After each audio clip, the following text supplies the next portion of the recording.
Jack? Yes, Rosa. How are you? I'm fine. How are you? Where are you? I am in Chicago at the American Political Science Association convention. I am in an anonymous hotel room. And I am... okay. I thought you might be surrounded by throngs of political scientists desperately pushing and shoving to get into the frame of the camera. Yes, that happens occasionally, although I have absconded myself to a secure, undisclosed location. Because you know those political scientists, they really want to be on Blogging Heads TV. All of them do. They'll do anything. I haven't met a single one yet that has not wanted to be on Blogging Heads TV. Because everybody does. I think that's true, and therefore by Aristotelian syllogism, political scientists do, since we assume that political scientists are human beings too. Isn't that your view? I've always thought so. Well, you're right. It's a risky assumption. But the whole political science enterprise is built upon making risky and probably fallacious assumptions and then constructing entire elaborate theories based upon those with lots of graphs and charts. So why not? What the hell? Yes, well, we lawyers, as you know, operate in a world without facts and merely suppositions and rhetoric. Right. So we envy the political scientists because they have facts. Okay, on that note, let's get to it. We are lawyers, we are law professors, we operate and we should introduce ourselves. Supposition and gossip. Yeah, can we gossip for a minute? We can gossip for a minute, but we should introduce ourselves. I'm Jack Balkin. Gossip. Oh, right, who are you? I'm Jack Balkin. Who the hell are you? I teach at Yale Law School. I'm Rosa Brooks. And you? Okay, who am I? I'm Rosa Brooks. And oh gosh, and I should say to Blogging Heads viewers that I have a new identity since they last saw me. When they last saw me, I guess I was still at the Open Society Institute, but no more. Now I am at Georgetown Law Center, where I in fact am a professor of law, surprisingly enough. And therefore you have abandoned facts for rhetoric and supposition. Absolutely, and gossip. Don't forget. All right, let's begin with gossip. What's the juiciest piece of gossip you have for me these days, Rosa? Well, Jack, I don't know if you're aware of this, but Idaho Republican Senator Larry Craig was doing something lewd and indecent in a men's room in the airport. And first of all, I would just like to say that this kind of thing does not happen in ladies' rooms, number one. But second of all, I'd like to say, what is up with that? Why are so many Republicans doing lewd and indecent things in men's rooms, or if not in men's rooms, elsewhere? What's going on? Why are Republicans doing this? Right. Well, it's not just Republicans doing it. I assume that many people of different party affiliations are cavorting in men's restrooms. But the general question is, why are there sex scandals coming out of the Republican Party? Okay, and that is a courteous reframing of my point. Because there are no doubt sex scandals coming out of the Democratic Party at various points in history. The interesting question is there any relationship between these sex scandals and the Republican Party's base and the positions of the Republican Party? And I think that it's an interesting question. Instead of focusing on the issue of hypocrisy, which I think a lot of people focused on, I think it would be probably better to think, well, if you have a sincere belief that homosexuality is immoral and is wrong and it should be discouraged, and that people shouldn't be homosexual, they should be heterosexual, or at least they should be celibate, then there are very interesting things that flow from those set of assumptions. One of them being, I take it, that such as the only place for me is right near the toilet. Well, no, I wouldn't have said it that way. I mean, that's what I've said is that you have a very interesting relationship between orientation, sin, and temptation. Right, so if you're a Democrat and you're thinking gay rights and it's okay to be gay, you remember the Seinfeld episode. There's not anything wrong with that. Then the idea is, if you happen to be a person who is not on the far side of the Kinsey scale, completely heterosexual, but are bisexual or maybe just gay, then you have sexual orientation and you just act on it and you don't feel guilty about it, and you are increasingly. But actually, so actually, I think that my formulation was right in a sense, right? That if your ideology drives you to the ideological conviction that your sexual orientation is filthy, dirty, sinful, wrong. That you push it underground, that symbolically you only express it in a place that in other ways fulfills your own sense that precisely, yes, this is something that is dirty. Whereas if your ideology tells you that there's absolutely nothing wrong with being gay, then you do what any normal gay person would do, which is, presumably you're gay and you go out and you meet guys and you meet them in a perfectly normal way, or if you're okay, or even if you have the misfortune to be a married Republican senator, you still, I don't know, take out an ad on Craigslist for God's sake and say, a married Republican gay senator would like to meet fellas for discreet frolic. Discussion of Iraq policy, for dignified example. Dignified men's restroom. But, I mean, right. to put it, let me go a little further with that. I mean, the country has been in a change in social mores over the last 25 years. Mm-hmm. It's still continuing. To say, there are still many closeted gays in the United States. And the issue, rather, is not, who's pro-gay and who's not pro-gay, but the question is, what's the continuum or distribution of positions about the moral appropriateness of homosexuality? Right. And it's a real problem for people who think that homosexuality is wrong and who, by whatever the distribution of the population is, also may, in fact, not be purely heterosexual. And the result is, what are you going to do about it? You think it's wrong, you think it's immoral. It's like gambling or adultery or any other sin, and it's temptation, how are you going to deal with it? And it's very difficult, and one should have sympathy, I think, for Senator Craig. Do you have sympathy for Larry Craig? Well, I'm going to assume that, in fact, he's not a hypocrite, but he's a man who's deeply conflicted between his moral beliefs and his sexual orientation. And in that case, I think that this is how he dealt with it. And it ends up hurting himself. It ends up hurting his family. It hurting his constituents. But you have to feel sad. Well, let me give you another example. Why would someone who in fact thinks homosexuality is a sin, is immoral, but nevertheless is bisexual, for example, why would that person be rabidly against equal rights for gays or for same-sex marriage? Well, the answer is he really feels it's a threat to his marriage, right. And he feels it's a threat to other people's marriages because he feels it deeply. He experiences it this way. And so it's entirely understandable, if you think his beliefs are sincere, that he would be opposed, strongly opposed. Can we talk about a different piece of the Larry Craig issue, which is a completely different piece, maybe not as interesting, but I've been having arguments with various friends who say, well, delightful as it is for progressives to see Republicans, caught out on one way or another, and as you say, many people are focusing on the hypocrisy angle here. This kind of undercover sting operation trying to ferret out homosexual activity in the men's room. A, don't the police have better things to do? B, don't they have better things to do in airports, e.g. catching terrorists rather than, some poor closeted gay guy? And, C, doesn't this, shouldn't society, leave these guys alone, And I have to confess that maybe I'm just sort of a prude, but my reaction was, well, 30 years ago, maybe even 10 years ago, I would have felt more sympathy and would have felt like, yeah, society pushes male homosexual behavior underground, into the closet, into the men's room. Therefore, these guys have no other place to go than the men's room at the Minneapolis airport or wherever it was. Therefore, let's be tolerant. But today, I feel like, as I said, there are plenty of socially acceptable forums for men to meet other men. There's the internet. There are all kinds of ways, even if you want it to be a secret, that a gay man who doesn't want other people to know could meet other men.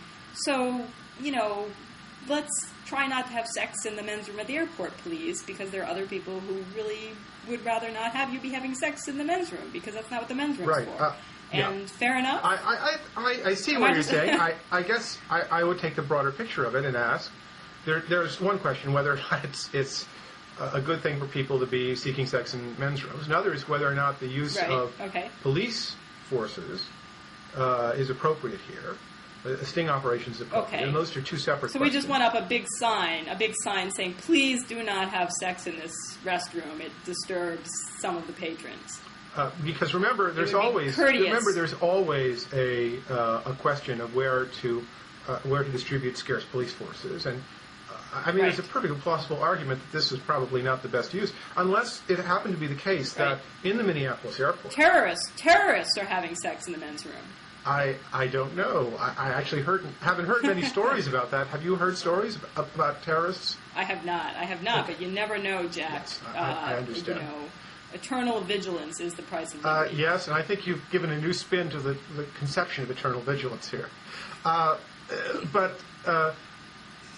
If you put... You probably want to change the subject at this point. You're probably thinking we need to talk about something different now. Well, I mean, we could talk about police enforcement practices. That struck me as interesting. But, speaking of police enforcement practices, and what about this for a segue, Rosa?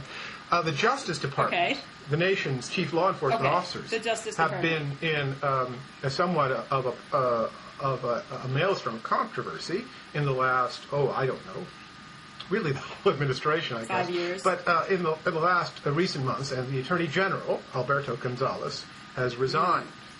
And the question I think that would be fun to talk about is not the question of, do we like Gonzales or not, but the question of where do we go now?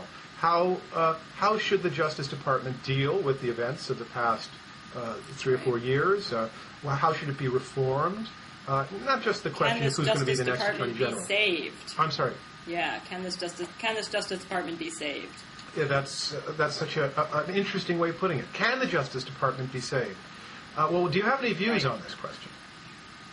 I don't. I don't know anything about the Justice Department. It's like a big building somewhere not that far from me. What do you think, Jack? I won't say that I'm an expert in the internal affairs of the Justice Department, but it does seem to me that there are some things that are worth considering. One is that there has been a significant exodus of career civil service people from the Justice Department. And there's also been a change in the personnel and hiring practices of the Justice Department under the present administration. You mean the fact that they were all hired by Monica Goodling, who was 12 years old and stuff like that?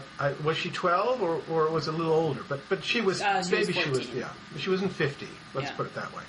And there was also the concerns about the possibility that the hiring practices were skewed, that the best people hadn't always been picked. There was also concern that the Justice Department's program for young law students who spend summers in the Justice Department and then are recruited to go into the Justice Department in civil service, that had been altered. I think it actually goes back to Ashcroft. I don't think it starts with Gonzales. So that if you think about the institutional memory of the Justice Department, who's been there for a long time, and you think about the getting new people into the Justice Department, the young talent that enters, both of these things I think have been sadly affected by by what happened in the last 6 or so years. I think it accelerated over time as the folks in the Justice Department became more bold and I think more reckless in how they politicized the department. And these are long-term problems that have to be dealt with.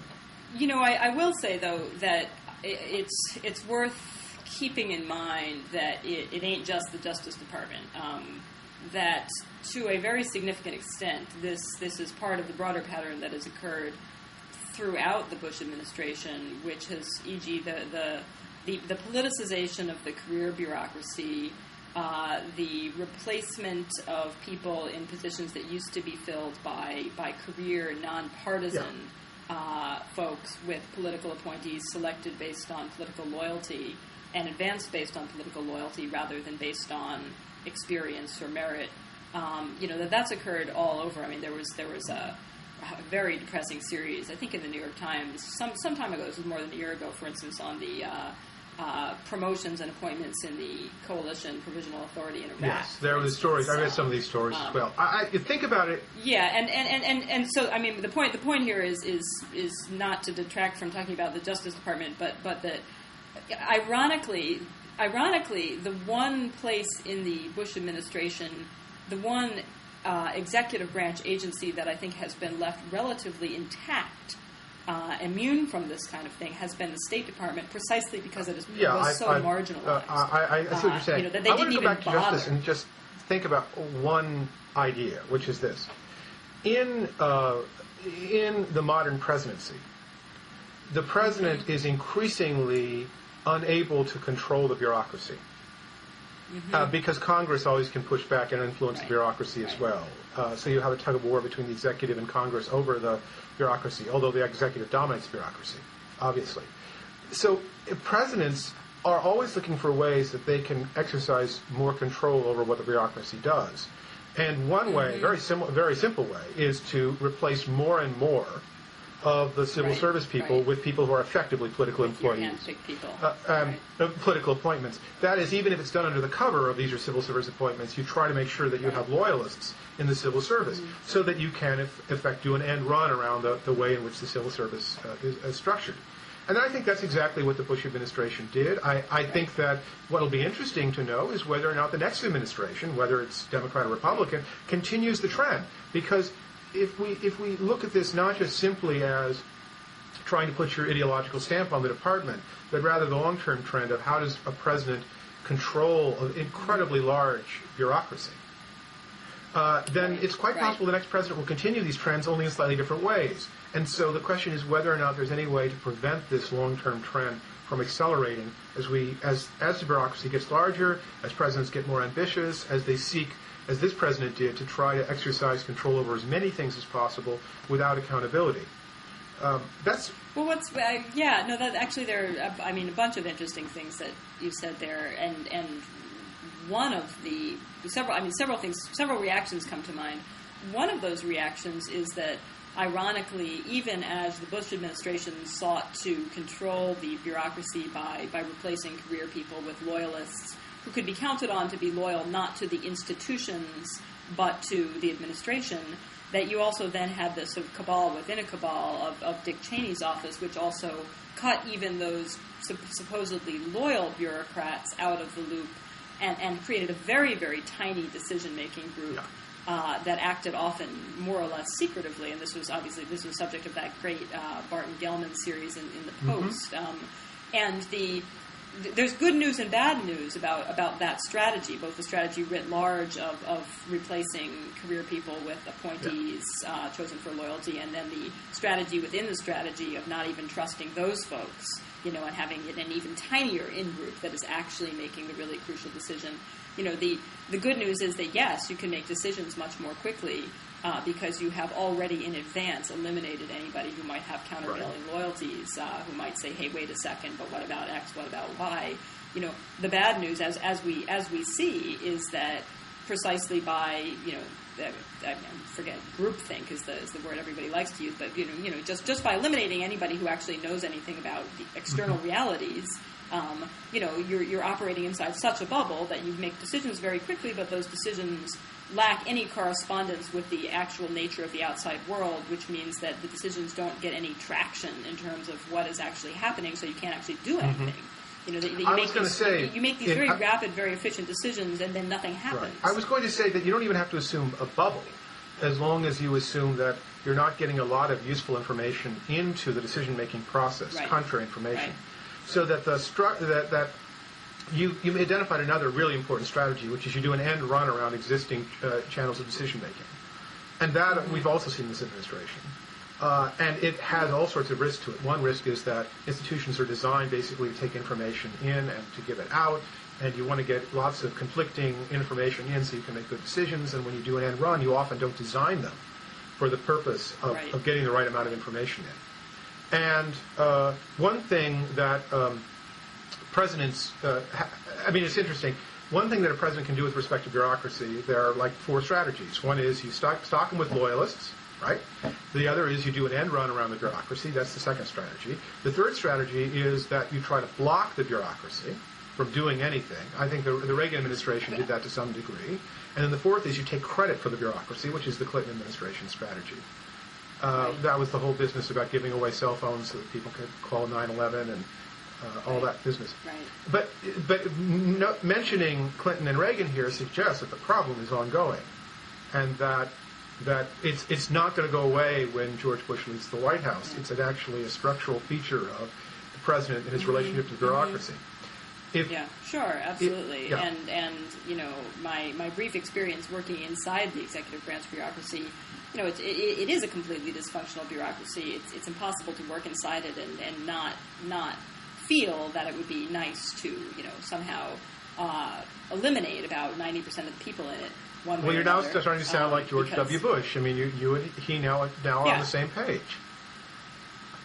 Exactly, but at the same time, he obviously didn't go about it very, very effectively. Actually, there was a phrase that people used to use when I was at the State Department, which I always found sort of fascinating and quite chilling when you would talk to people about some policy proposal that people didn't think was going to fly from a sort of institutional, bureaucratic perspective. The phrase that they would use, they'd say things like, "Oh, the building is never going to stand for that. The Right. building won't like that." And I always used to picture, the chunks of plaster coming down from the ceiling on you, and light fixtures crashing out of the wall in punishment.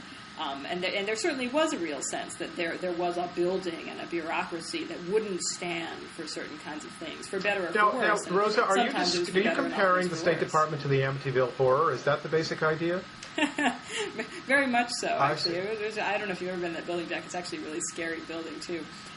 It very much feels like the kind of building that really, it could crush you at any minute. It would crush you. It wants to crush I you, understand. that But building. I think this is the appropriate But I- point, Rosa, for us to segue to the next topic, because otherwise we'll spend a my lot of God, time on the architecture of the State Department building. But I was going to say, though, that the many problems, the many genuine problems with the excess bureaucracy of the federal government notwithstanding, I think there is a pretty widespread consensus, really at this point, increasingly across party lines, that the politicization of the civil service has been devastating to U.S. ability to make sane policy decisions. And I don't think you are going to see whoever comes in next as president replicating the Bush strategy, and on the contrary, I suspect you're going to see whoever comes in making at least some effort to undo some of the damage by restoring more of a sense of merit-based promotions and hiring to some extent. Whether it gets back to where it was and whether they try in other ways to reform the parts that need to be reformed, that I don't know. But I think that you're going to see some undoing, whether you get a Democrat or a Republican who comes in. Yes, I'm worried that the changes will be largely symbolic. I mean, I think that the next Attorney General, I'm thinking about the next administration, will say it's time to clean house, and then they'll have some speeches. But the really interesting question for me will be whether or not there's significant internal reforms in the Justice Department. I think one thing that's going to happen is you may see an attempt, this would probably be a good thing, I think, on the whole, to bring many of the former civil service people who've been the institutional memory of the department and have tried to secure its integrity over a long time to be brought in again as political employees. Because they may not be able to come back in at the same rank or seniority as in their old positions. I don't know how it exactly works. But I think that would be a good starting point. I try to find and locate the best folks who left in disgust. And try to bring them back into the Justice Department to try to reconfigure it and restore some of its previous grandeur. Also, to change the way in which new folks are added to the Justice Department, to try to make it much more meritocratic, and to try to prevent it being used as a political football. But Jack, then they would never hire me. Oh, I don't know, Rosa. I'm sure after listening to this dialogue that you would be on the top of anyone's list. Dialogue, please. I understand. Speaking of the military, all right. We have to move on because I understand that you have a battery issue. So we have to just race through our topics today. We are, but they've been very enjoyable. I should also say that if you could check and see how the quality of your signal on your telephone is working, because it seems to be cutting in and off. So I've been inferring, what you've been saying. You actually have no idea what I've been saying. I have a fairly good idea what you've been saying, and I'm sure the audience has an even better idea. And I have to admit that I'm using my husband's Mac laptop, which I've never used before, and for all I know, this isn't even recording. Well, it's the cell phone is the issue, but they'll cut all of this discussion right now. You understand? So let's go on to the next issue. You're doing a project on military and society. Project, yeah. Yes? Right, military and society. That's Can you tell me about it? Yeah. Can I tell you about that? Sure. No, this is I'm actually kind of proselytizing about this project. This is a project that I was working on while I was at the Open Society Institute, where I no longer am. although I'm continuing to do some pro bono consulting for them.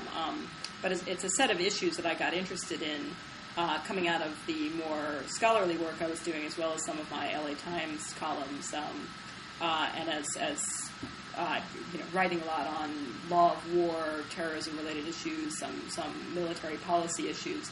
And here is how I sort of started off framing the bundle of issues. It seems to me that there have been sort of two trends going off in different directions. Trend number one has to do with the changes and expansion in the role of the U.S. military. I didn't quite hear that. The signal was weak. Okay. Trend number one, changes and expansions in the role of the U.S. military. You hear that? No, I'm sorry about that, but what can you do? You can't hear me. You can't hear me? I think at this point we need to stop the transmission, and we'll start again. So we have to hang up and get a fresh connection. Okay? You know what? Okay. Let's pause for 1 minute and let's call each other back. Bye-bye. Okay. 3.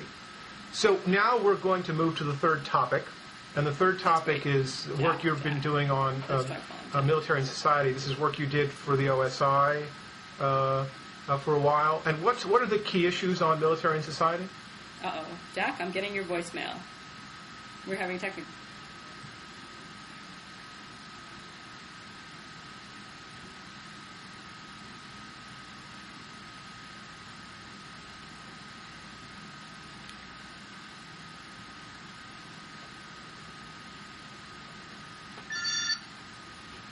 Jack, is that better? Okay. Nothing. Unfortunately, we don't have one yet. Mm-hmm. Yeah, I don't know why. Right. Mm-hmm. Okay, I actually never even stopped, so I'm still here, and Blogging Heads viewers got to see me making funny faces. Right. And saying things like, Jack, where the hell are you? But that. Right. Mm-hmm. Okay. And the technical wizards at Blogging Heads will either keep me all by myself for a few minutes, or they will somehow figure out how to stop me and start again. Okay.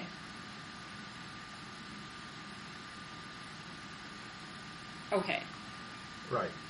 So these are issues of police, peacekeeping, and governance. We'd say these are issues of police, peacekeeping, and governance as what the military does in addition to fighting and blowing up things. I think that there are two trends that are actually kind of important that have been going off in different directions, and my thesis here is that people need to be paying more attention to this because they're actually kind of important, and most progressives don't pay much attention to either of these trends. Trend number one they have that many is of them. The role of the there are U.S. that many military directives. has been both changing and expanding significantly in the last 15 years or so. Changing, first of all, from a strictly war-fighting paradigm. What does the military do? It fights wars. Okay, kind of obvious. Started to change in the early 1990s. Bosnia, Kosovo, humanitarian interventions, and a lot of resistance from the military at that point. Saying, hey, wait a minute, this is not what we do. We're not into nation building. We're supposed to just be fighting people. Why are you putting us here? We're not cops. We're not, we don't do reconstruction. And then, obviously, in Afghanistan and Iraq, the U.S. military, again, finds itself put in a position where politicians are saying to them, yes, actually, we expect you to, A, fight, but then B, go and run a courthouse, give out food aid, maybe teach elementary school classes, pick up the trash, you name it, do all of these things. Right, do all of these things at once. Yeah. Right. And increasingly, that has gone from something that the military itself has resisted to something that the military has embraced doctrinally as part of its fundamental mission. In fact, Department of Defense Directive 3000.05 it has that many of them, adds to the core missions of the U.S. military, which for years have just been sort of offense and defense, unsurprisingly. stability operations, as they call it, which is so defined I very would call broadly these two as human ideas. rights, I would call rule these of two law, and ideas the everything else, increasing also militarization of governance, activities, as we and know also them. the And posse explicitly comitatus states problem, that this in is which the military is to integrate right. stability operations into every aspect of training and operations, and it's to be on a par with combat in terms of the priority it should be given in training and in operations, etc. So that's one of the shifts, and the other shift is has to do with the post 9/11 environment, the military, significant militarization of U.S. foreign policy, obviously, expansion of the military into realms that we didn't previously define as military, the ways in which under the Bush administration. Also, what you see is politicians using the military as have their been redefined as part of the war on terror, as their which advisors means of that first the military, resort, or rather even pretending to say that what they're doing is justified because they're always getting advice from the military. Has been this puts the military in an awkward situation, as you know, to be involved, get their noses stuck in all kinds of places that would not have been defined as appropriate terrain for the military, even as recently as 6 or 7 years ago. Suddenly they're finding themselves with a vastly stepped-up role. That's true domestically as well, in terms of everything from surveillance to homeland security to sort of post-Katrina type situations. In every possible way, the role of the military...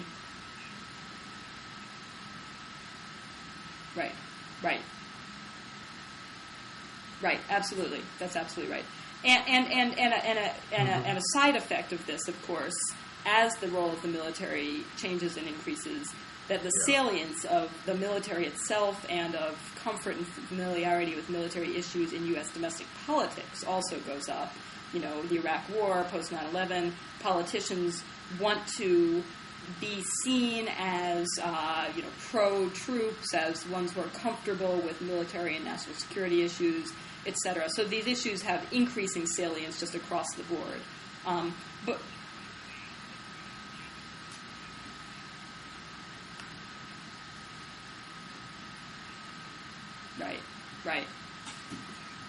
Right. And you also have, I take it the other part of this is the contractor issue, which is something else that you studied too, right? Well, so here's privatization of those. This thing. I just speaking as a constitutional law professor now. This sounds very familiar to me. If you think about the gap between the assumptions of Republican government, I mean that's the small one, not the large one.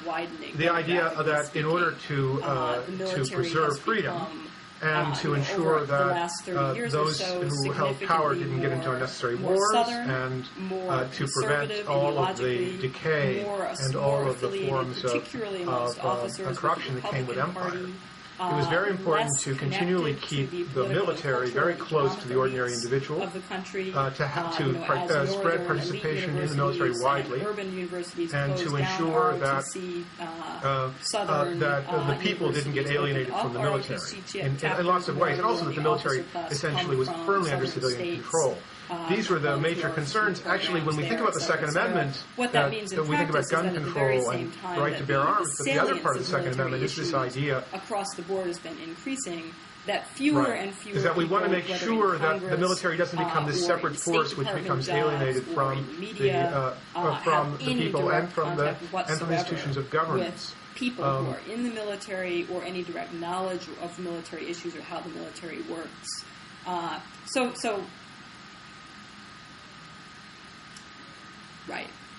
Right. Also a huge issue.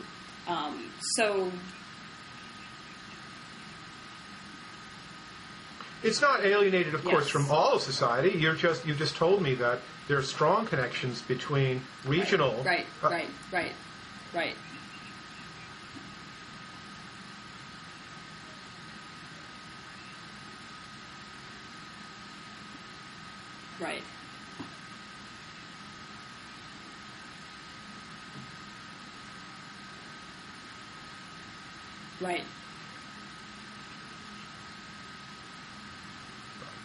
Right. There are long-term problems here, though, in terms of securing an organic connection between military participation and conduct of foreign policy and democracy. Right. Would be a way of putting it. Right.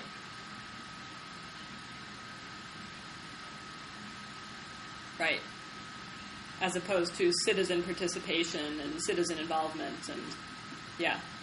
No, I think that's yeah. Right. And I think that we have at the moment, we have a situation in which the military has never been simultaneously as critically important or as relatively alienated from decision-making elites and the masses of American society as it is now, and from on all kinds of levels.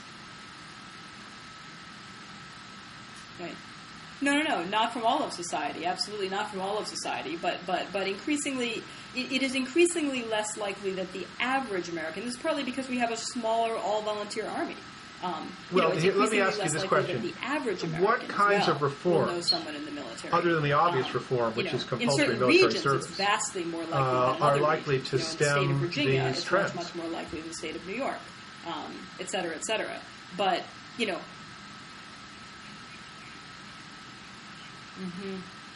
right. Mm-hmm. There are all kinds of ways, and Okay. needless to say, this is a huge bundle of issues, and you can unpack it in lots of different ways.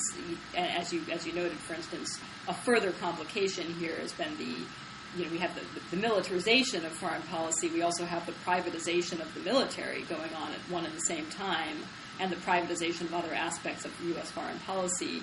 You can unpack it in terms of sort of democratic theory and accountability. You can unpack it in terms of broader problems. But Rosa, would this not privatization. replicate to some degree the problem? You get selection effects, decision making, poor people. but sort of no matter how you want to look at it, you get selection effects. People from particular regions be more likely to go in the military. People different socioeconomic categories. Always been interested in issues of accountability, transparency, human rights, democratic decision making, and participation. Obviously, from OSI's perspective, these are all important and interesting issues.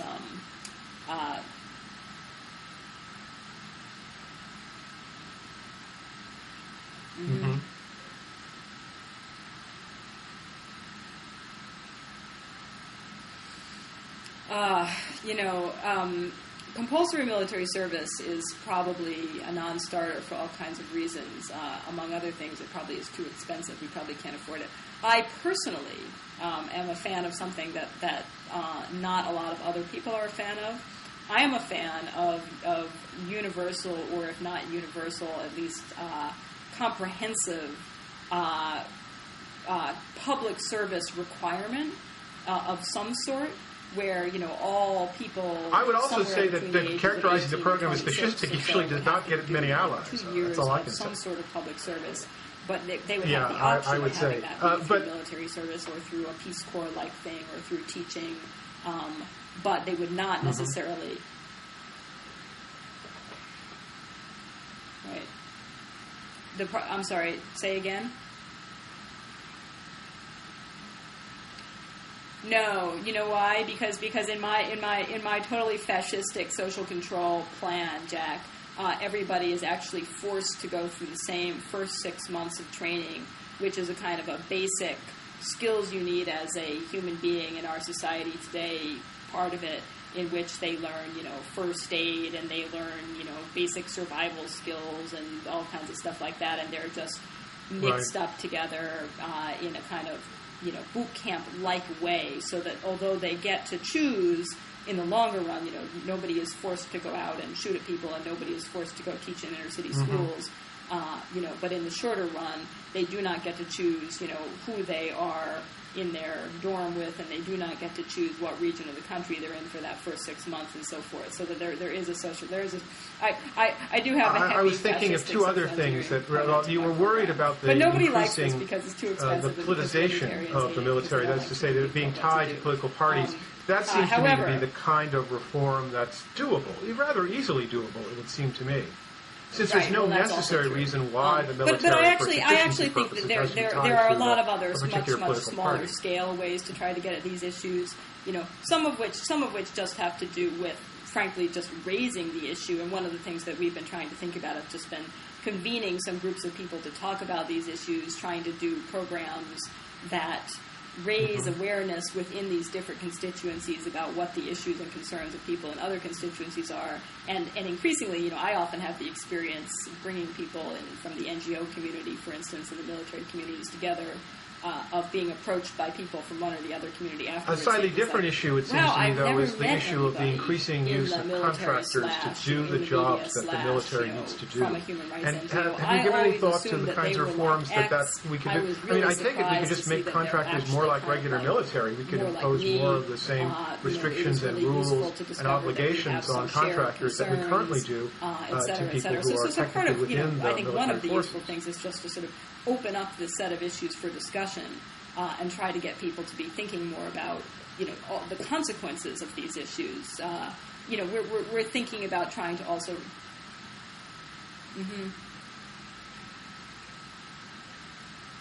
Right. Right.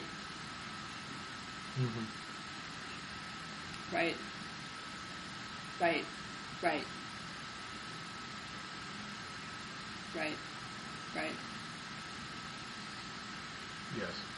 Well, and I mean, some issues that actually have been in the news, for instance, have been the rise of the role and reach of some right-wing evangelical Christian groups. But that suggests, doesn't it, Rosa, that what you really have to do is you have to not treat the contractors as a single undifferentiated mass, and you have to have a more complicated way of classifying them, understanding what they can do and what they can't do, and what responsibilities are associated with them. Resolve, yes.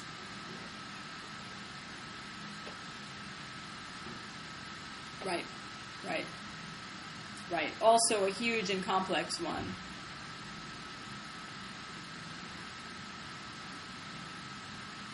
Right.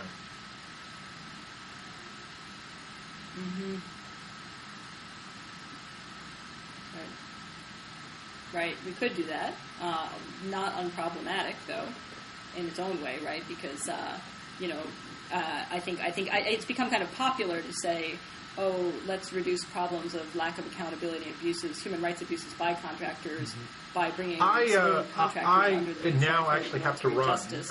But I think that there are some. I would like to continue. There are some rights issues and due process issues. We need to do another one. Code of Military Justice.